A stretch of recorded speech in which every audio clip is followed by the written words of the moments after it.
Hindi security guard o yaya si First Lady Lisa Araneta Marcos.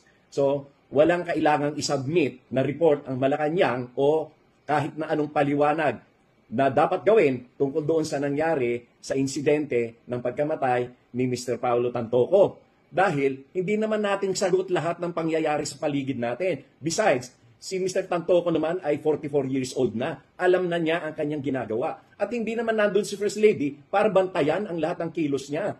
O kung kayo ba, may kinakasabay kayo sa isang event na pinuntahan ninyo, sagutin mo ba lahat ng nangyayari sa paligid at sa lahat ng mga pangyayari doon sa mga tao na nandoon? O kaya ikaw ay napunta sa ospital at may kinakasabay ka mga pasyente doon sa elevator at may namatay doon. Sagot mo ba yon? Kasalanan mo ba yon? O ikaw ba ay may pananagutan doon? Wala! Ano naman ang kinalaman ni First Lady dyan? Masyado namang pang-asar itong ginagawa nila na kailangan ipaliwanag, kailangan magsabit ng report. At saka paano magsasabit ng report? Nangyari yon sa Los Angeles at ang may jurisdiction doon ay ang Los Angeles Police. So, hindi naman tayo pwede mag-imbestiga doon.